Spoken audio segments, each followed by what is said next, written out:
小心脚底下。带我来哪儿啊，佳阳？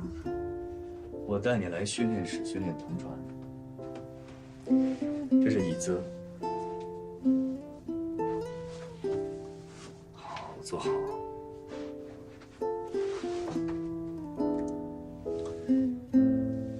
戴上耳机。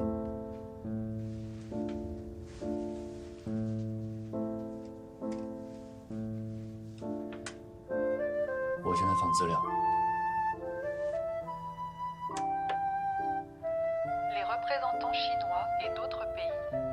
中国常驻联合国瑞士办事处以及其他国家组织代表出席。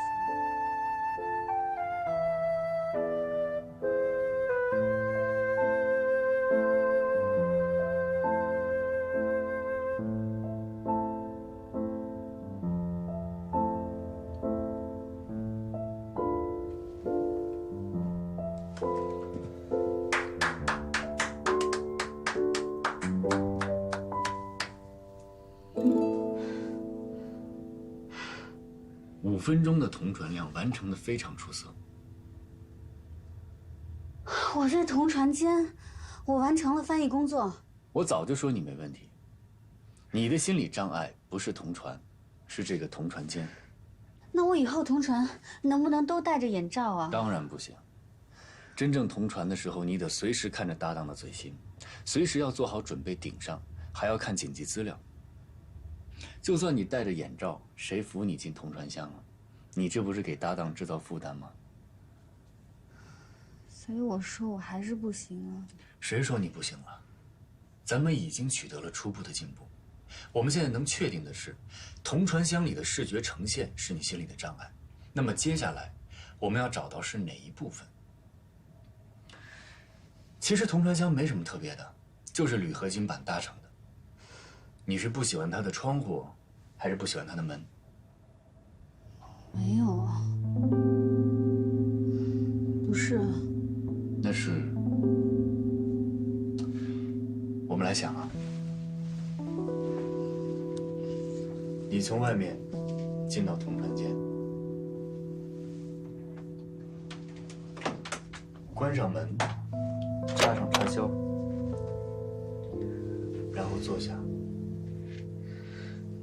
佳阳，我坐在这儿，看着前面一排一排的座椅，我就觉得特别紧张。座椅？你是觉得你在大会场翻译会紧张？你不应该怯场的呀。不是，是，就算我现在坐在这儿，座椅上没有人，我看到都会觉得很难受。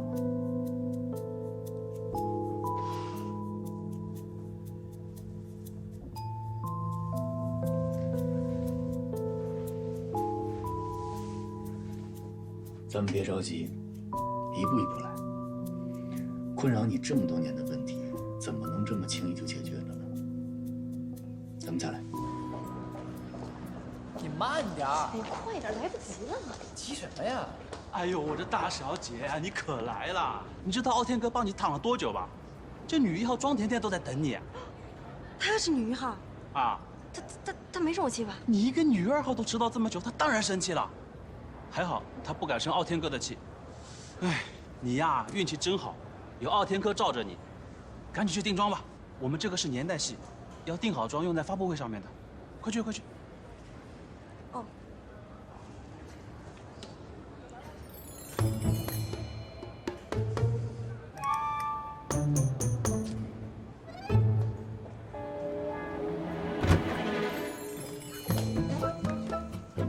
傲天。天怡来了。哎，甜甜，甜甜来，我给你介绍一下。这位是我的师妹，你有我的姐姐。甜甜姐你好，我看过你的戏，可喜欢你了。谢谢，这妹妹人好可爱。傲天哥这样的人，戏一定不错。什么戏挺好，看是因为人太好。你去化妆吧。化妆。哎，化妆。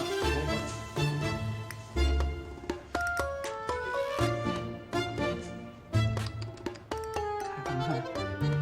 看小白脸，蓝盈莹；这一看我，四月一瞪。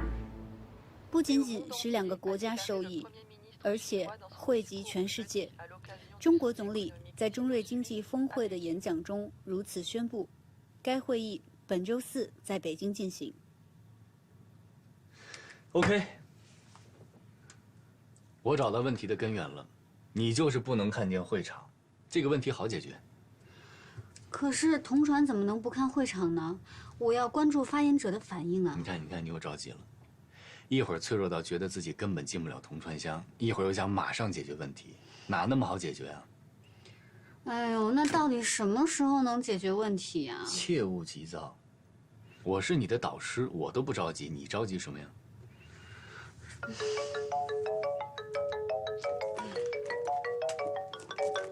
田主任，接啊。喂，田主任。派出所。哦，这件事情我可以解释的。那明天院里见吧。田主任再见。是上次咱们俩误会的事儿吧？你知道啦？我当然知道了，有人给高范院写了举报信。那你之前怎么不告诉我？我当然要先把主要矛盾解决了呀。OK， 现在我们已经知道影响你进铜川乡的元凶了，那接下来我们就慢慢的解决你心里的障碍。至于举报信的事嘛，赶紧去找田主任解释一下。哎呀，你说我怎么要一转正啊？这么麻烦啊！好事儿多磨，别担心，明天我陪你一起去田主任那儿。走吧，今天就到这儿了。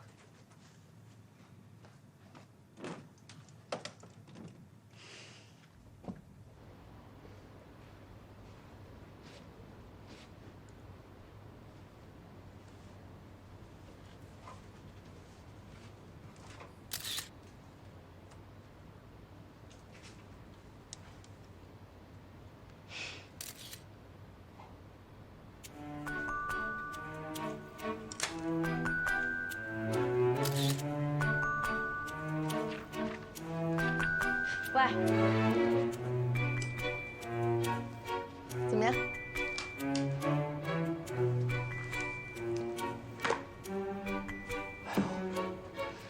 这真有点亮瞎我眼的意思。这小脸儿，得抹了2公斤粉吧，都能砌墙了。还有你这血盆大口、蛇精头的，想吃葫芦娃呀？你懂什么呀？这叫民国装扮，大红唇叫复古，知道吗？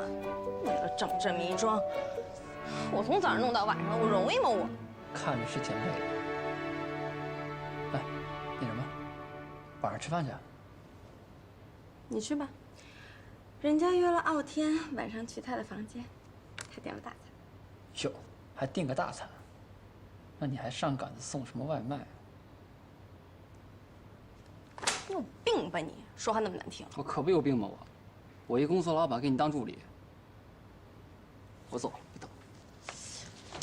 哎，你别走啊，你还得送我回去呢。不有小白脸吗？你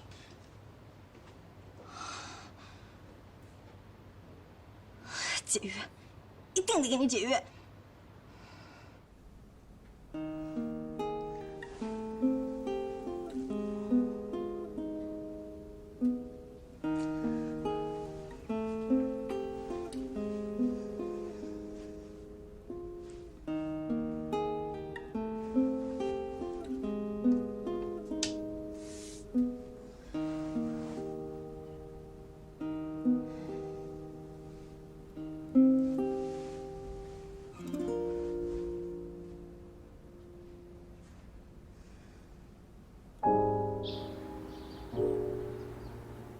主任，我真的从来没有做过任何坏事，来上海这么久，就因为这次误会进了派出所。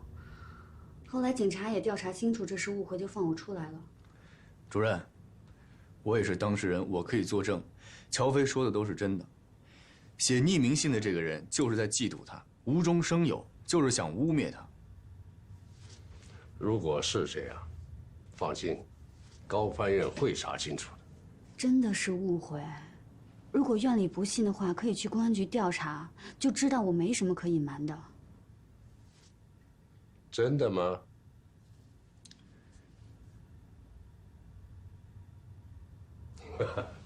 乔飞啊，请你来解释举报信的事儿，不是因为我们不信任你，而是需要对高翻院的正式职工的人品素养有一定的了解。正式职工还没听懂啊？转正了呗？恭喜你啊！这回啊，要求特别严格，层层筛选。陈家阳他们组只有3个实习生转正，你一个，杨艳一个，吴明一个。真的，我们都在一组啊？对，今后你们和陈家阳、李雷、韩梅梅在一起，今后的工作任务啊，交传和同传并重，你有没有信心？有信心。哎，家阳，我问乔飞的又不是问你。现在他不是你的实习生了，是你的同事了，得尊重人家的意见。同志，表个态。小飞啊，交传同传并重，你有信心吗？主任，我会努力的。好，我们高翻院就需要你们这样的新鲜血液。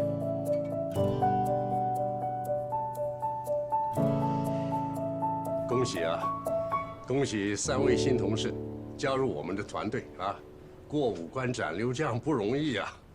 实习期间呢，你们跟他混得很熟了，我就不一一介绍了啊。说件事儿啊，关于有人举报乔飞认为他不应该通过审核的事儿，院领导对举报内容进行了核实，结论是不属实。具体情况我们的网站上都有通报的。下面请陈主任给你们交代一下啊。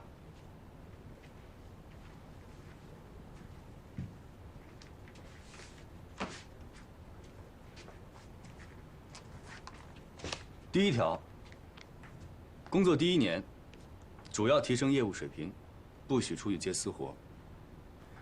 其他的我想到再告诉你们。小飞，把会议录音整理出来翻译给我。你们2个把这些翻译完，互相校审过以后交给我。我们怎么做？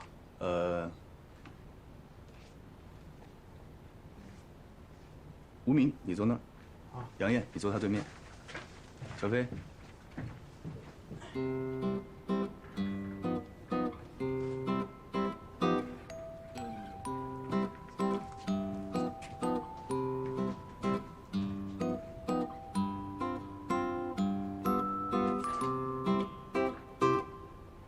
建宝，你看，经调查了解，有关转正人员举报经不属实，这不就是指的是乔飞吗？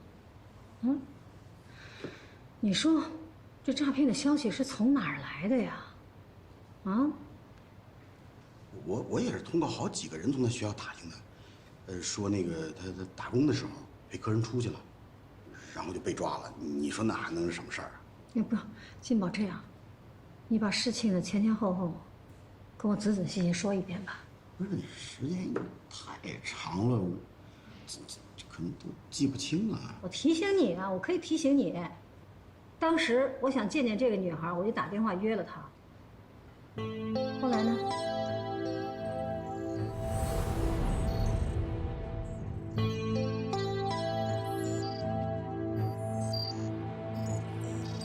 阿姨，我就是想跟你说，我跟高佳明，我们真的不是恋爱关系，我们没有在一起。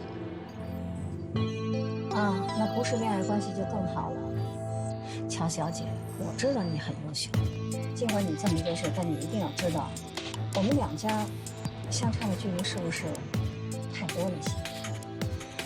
我们佳明他现在头脑发热，感情用事，所以我希望你在这件事上一定想清楚。清醒一些，阿姨，我们没有在一起。您，请您相信我。不好意思，我接个电话。不好意思啊，喂。好，我知道，我这就过来，王医生。好，不好意思，我不能跟你说了，我有急事。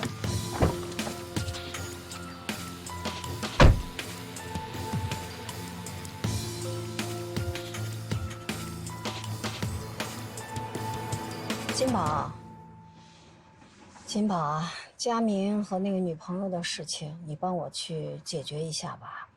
佳明呢，挺在乎你的，他妈妈呢又特别在乎佳明，所以你现在变成了我们必须要关心的了。我来看看你，也是来想了解一下。最近你们家里是不是谁生病了？你遇到了什么困难呢？我们家的事情我自己可以解决。一个女孩子，经济毕竟有限。佳明的妈妈是个企业家，你应该知道，钱对她来说不是很大的问题。叔叔，其实上次我跟阿姨聊的时候，我该说的都已经表达清楚了。我跟佳明之间，跟你们家之间都不存在任何钱的事儿。我知道您担心的是什么。我跟佳明只是普通朋友，我会去找他解释清楚的。是吗？你要是这个态度的话，那我就放心了。呀，佳明出国几个月了，很快就要回来。我们都不希望他被这件事儿影响。其实佳明对我一直很好，我很感激他，但是我心里压力也很大，我也承受不起。你们是他的家人，也帮我多劝劝他，让他别再这样对我。那工作时间我就先回去忙了。10万，当电话是银行的你，刚给了你20万。叔叔，行，我现在有事儿，等我回来再说。乔小姐，您刚才往我卡里打了10万块钱是吗？不是，有些话说的太明了就没意思了。我觉得没什么不能说清楚的。钱我已经给您退回去了，您查收一下吧。退回来了？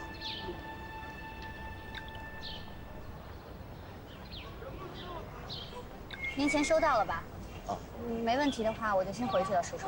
不是，乔小姐，你等一等，希望你能够理解佳明妈妈的心。没有母亲不想对自己孩子好的。我明白您的意思，而且我也说了，我跟佳明不是男女朋友，你们也不相信。我反正很快会离开厦门的，我会跟佳明说清楚的，你们放心吧。你要离开啊？嗯。既然你这么坚决，非要分，我觉得你也没有什么必要非要跟佳明说清楚。长痛不如短痛，你以后就别再和他联系了，他自然呢也就明白你什么意思。就当一回坏人，把他心伤到底，他康复得也快。您的意思是说，让我什么都不跟他说，我就直接走，这样好吗？不，我一看你也是个犹犹豫豫的种。你说你一见面，话一多，你心又一软，你这是坑我外甥啊，姑娘。就算当舅的求你了，你要是不爱他，你就最后的替他做一件好事。佳明这孩子吧，在感情上是特别的脆弱，他对你呢又陷得特别深，你不能让他有一丝的希望。听话，姑娘，走。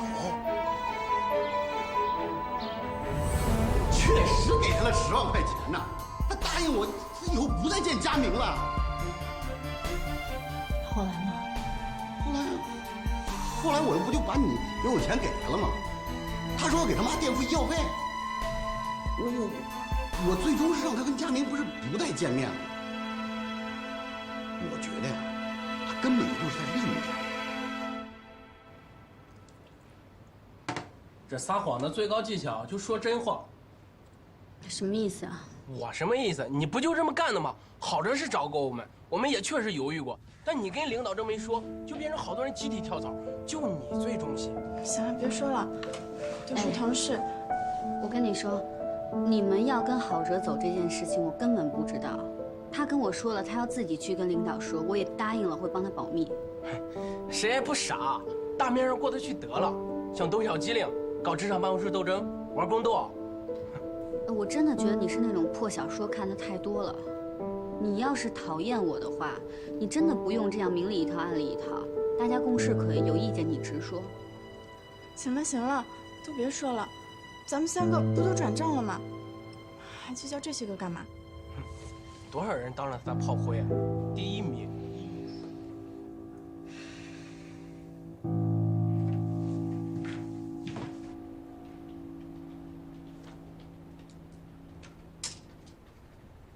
喂，我先撤了啊。嗯，我把这档弄完，我也撤了。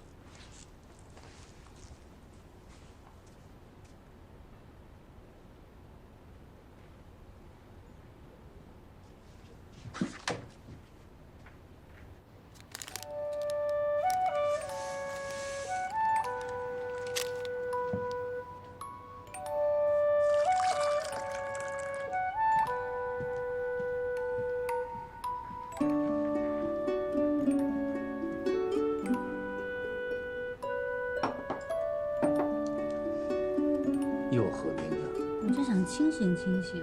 等会儿把这杯药喝了，暖暖胃。怎么样了？差不多了，我最后再调整一下这个格式，检查一下单词拼写就好了。我肯定还会再看一遍的，你不知道吗？我知道，我前面做的仔细一点，以后你就轻松了嘛。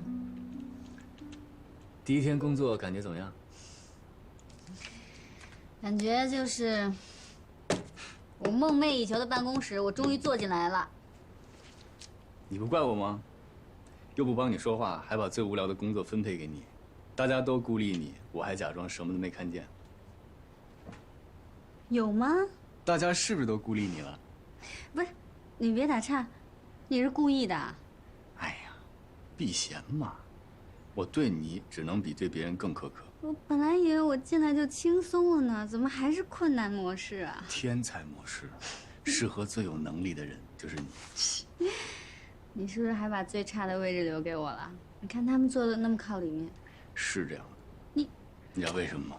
为什么？我从我坐的地方，可以随时看到你。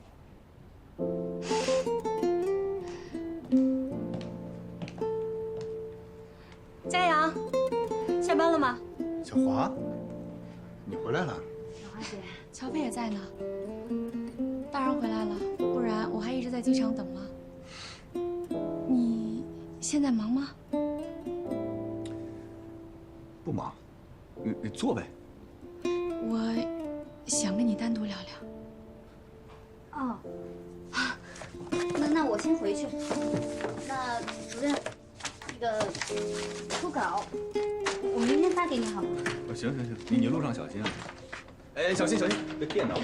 你们聊。哎。哼。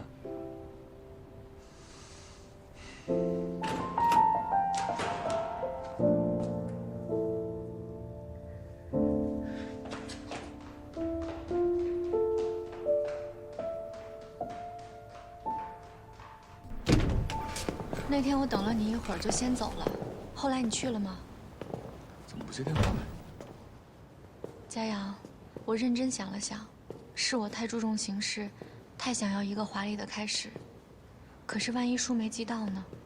万一里面的纸条丢了呢？万一你看到的时候就已经晚了呢？或万一你出差了呢？那我们岂不是又要错过了？小华，其实那天我没去接你，我是希望你幸福。既然你已经跟周南结婚了，我觉得婚姻不是儿戏，你们应该好好去磨合。所以那天我才给文叔叔打电话，让他去接你。后来他去接你了吗？那天我回家以后才知道我爸去接了我。我这人就是没什么耐性，说要等你1个小时，结果等了10几分钟就走了。走。那就好，我还怕你一直等着呢。佳阳，我记得你跟我说过，爱一个人不能错过。对啊，所以我遇到了我不能错过的人，他也不想错过我。我好像错过了很多事。哎，你和周南……他叫什么？乔飞。乔飞？就刚刚离开那个乔飞？先别跟别人说啊，我们还是保密阶段的。你们不会是玩什么地下情吧？不是，乔飞费了很大的劲儿才转正。我如果现在让高翻院的人知道她是我女朋友，我觉得对她不公平。我不想让她一直活在我的影子里。佳阳对女朋友可真体贴。爱情的确是一个美妙的东西，能让人变得温柔。好了，我没什么事儿了，我来就是见你一面，告诉你我回来了。那我赶紧去找乔飞吧。那咱们改天见。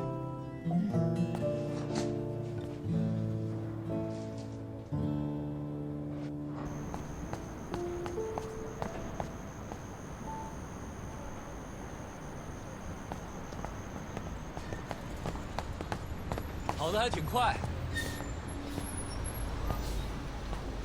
我还可以走得更快。为什么自己走了？小华是可以知道的，咱们不用瞒着他。可能我是习惯了吧。不是说好先不让高发院的人知道吗？而且每次见到文老师，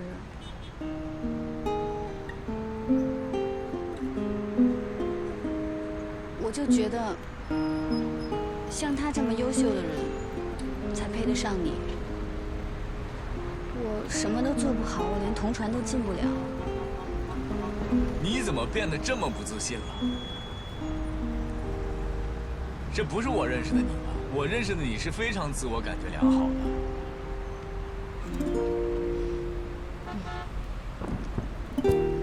其实我每次见到文老师，都会有一点小自卑。我就觉得他这么优秀，你又喜欢他这么久，哎，我这么患得患失，我都讨厌我自己。我的傻丫头啊，你胡思乱想什么呢？那我现在告诉你，在我这儿，你只需要顾及好你自己的情绪，有任何的委屈只管告诉我就行。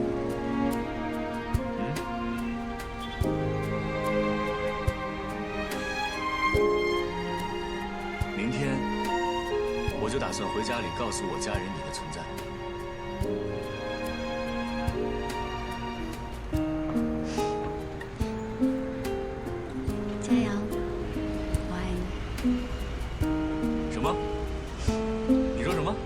没听清楚，刚才车吵了一下。哎呀，你再说一遍吧。哎，我要是没听错的话，你刚才说的是程家阳，我爱你是吗？我什么都没说。你骗人！你在骗我！你骗人是小狗啊！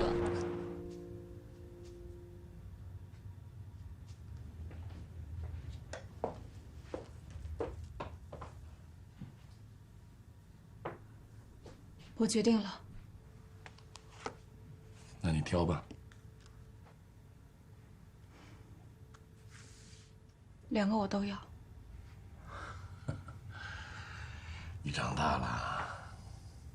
婚姻和感情不是一码事，懂得这点，也不是一点好处都没有。我总得抓住点什么吧。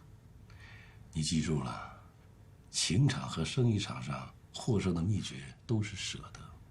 有舍才有得呀。那我什么时候可以开始工作？随时啊，你也可以先去旅行啊。反正现在也没有什么要紧的事情需要你做。那就先从甩包袱开始吧。医院的项目不会再投了，赔本赚吆喝的买卖我们干不起了，还有海外的矿业，都不是我们熟知的领域。就算是赔钱，我也打算把它卖掉。你可要想好了。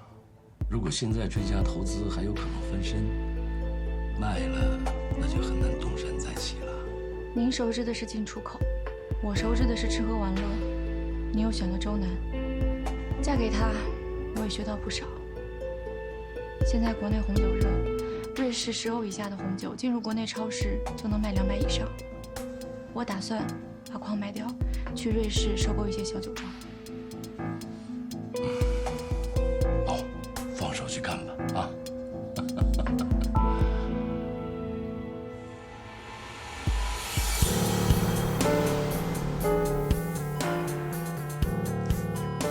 他的手在发抖。怎么了？这是什么情况？你先别急，再看看。赵医生，有位文小姐找你。主任，这种手术你做不到。没手啊。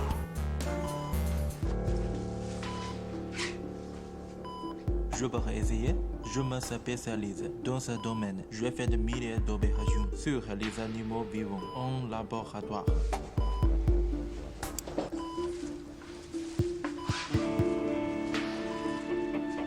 也行吧。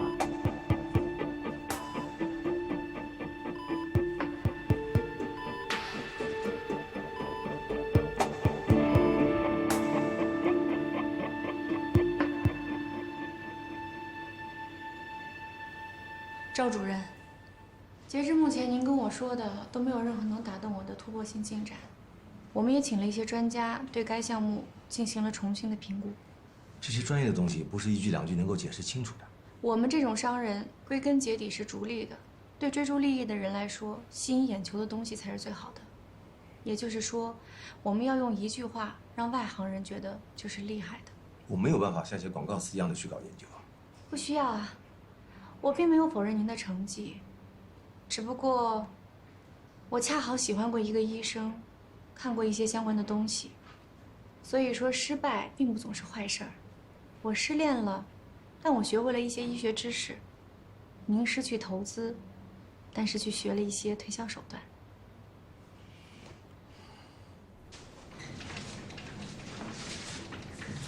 刚才怎么回事呀？太新鲜了。我也不知道，我怀疑他是太长时间没做过手术，没手感。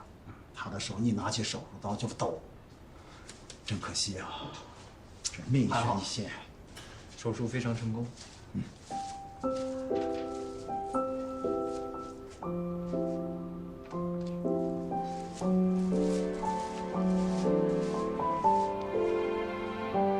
写的什么呀？他说，我已经完全具备了操作这个手术的能力。好啊。决定就是这样，除非有更有利的进展，否则我们不会再追加投资。投我的项目。不必了。之前我们忙于扩展，涉及了太多不是我们熟悉的领域，才导致现在这样。我不会再冒险了。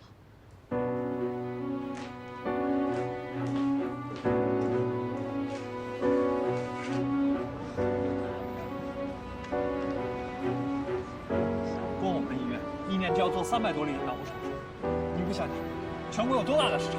我不会再冒风险做我没有把握的事情。如果国内不生产，全器材从国外进口，成本翻倍，很多人做不起这种手术了。佳敏，我劝你也别太执着。我大概知道你当年是因为一个女孩才改的专业，我们都事过境迁了，你怎么还揪着当年往事不放呢？你不是因为结了婚才不投这个项目？为什么会是因为结婚呢？你爸投这个项目是因为我，你现在结婚了，自然没必要给钱。佳敏，我当初为你付出的时候，你拼命想摆脱我，现在我自己创业要做这个，你怎么还牵强附会，自己往上贴呢？怎么突然变得这么独立了？是谁改变的？周南，他没有这么大影响。不会是因为程家阳吧？你以为他会等你？哎呀，螳螂捕蝉，黄雀在后。你以为你是黄雀，其实你是蝉。记住这个笑话，下半年你就指着它活着。我没有因为任何人，我就是自己突然想明白，我应该做点事儿。你也被耍了。你知道之前我喜欢那个女孩叫什么吗？不知道，我也没兴趣。叫乔飞，耳熟吗？现在是程家阳的女朋友。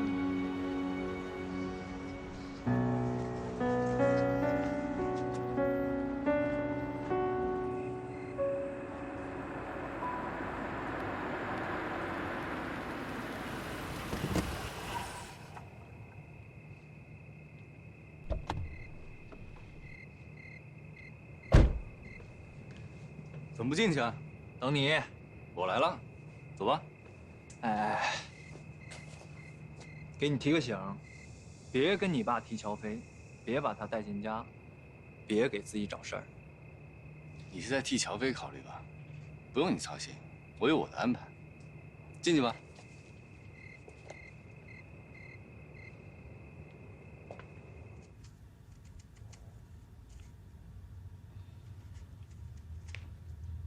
你手术的事我知道了，很好，谢谢。再接再厉，你要争气，一定。今天真是太阳打西边出来了啊！这3句话以上居然没吵起来，还其乐融融的。今天挑事的任务不在我头上。佳明，说什么呢？哎，我说你什么时候搬回来住啊？你那手怎么样了？我有事情要宣布。等等，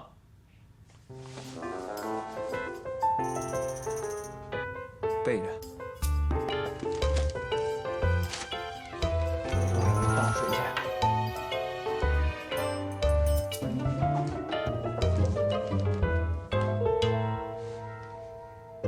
爸，妈，我谈恋爱了。哦，谈恋爱了，好啊。那个对象是干什么的？法语翻译。法文翻译。她叫乔飞。乔飞，乔飞是吧？这个女孩品行有问题，我坚决不同意。她的品行怎么有问题？下要去，下要去啊！哎，这怎么了？就不同意了？那女孩子可能很好啊。好什么呀？她之前是佳明的女朋友，现在成了佳阳的女朋友，你听懂没有？你明白没？嗯。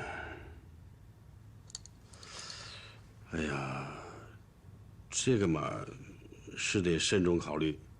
女孩子的作风问题啊，是关键。爸妈，你们听我说，首先，我和乔飞好的时候，我并不知道他和我哥有过感情。其次，他和我哥已经是很多年前的事了，他们分开都已经有8年了，所以我根本不认为这是问题。哎呀，这事儿我觉得啊，只要你们3个人都说开了，其实也没什么。我持中立态度，我不是老封建。这不是老封建的问题，这个女孩就是在利用我的2个儿子。之前佳明就是为了她，把好好的专业给放弃了，哎，非转换了专业。现在呢，他又冲着佳阳去了，为什么呀？不就是要进高翻院吗？不就是冲着你的大名吗？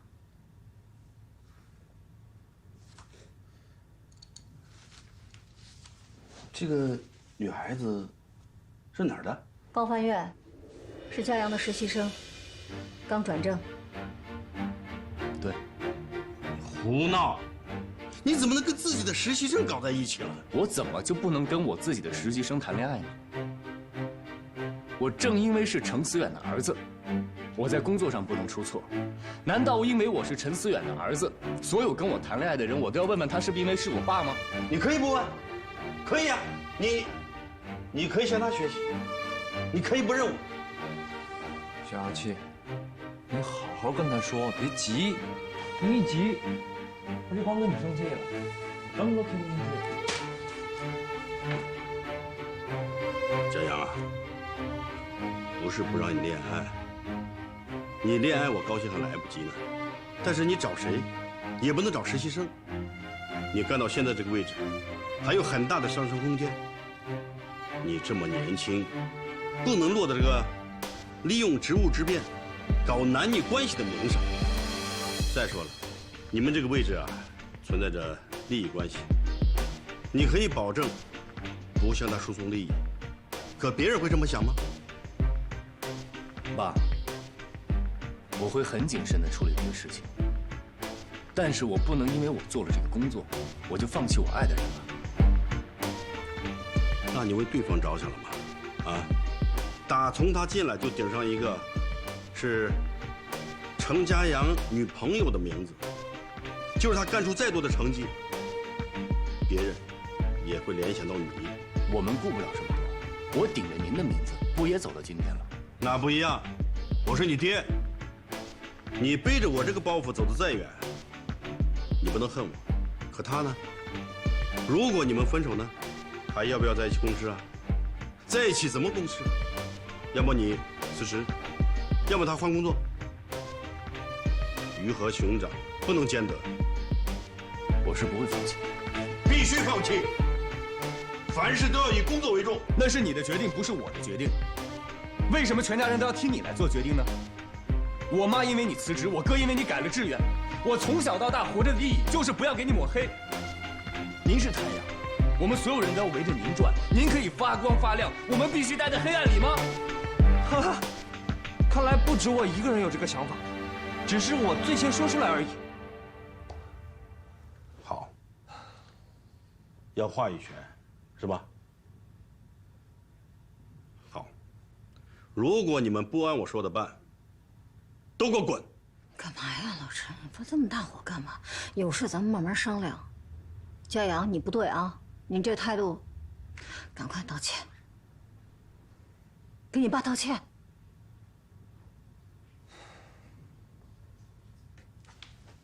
佳阳，你不要叫他。我和他不一样，我下个星期还来哟。去。我告诉你啊，从今往后，你不要再管他。能不管吗？自己的孩子，别生这么大的气，慢慢做思想工作，我必须给他给做回来了。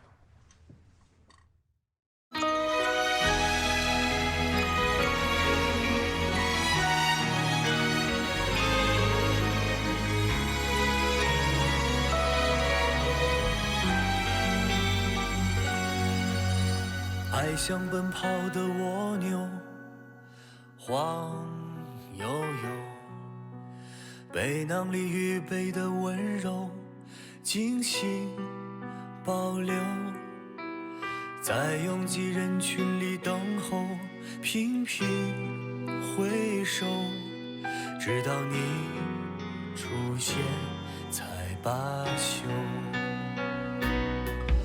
离开我的界限，你是我的终点。未来多少冒险不后退，永远不算远。爱情的旅途要攀登多久，一步步追着你走，有时是朋友，有时像对手，有时害怕爱得不够。慢慢的爱情，慢慢的享受，在追上你以后。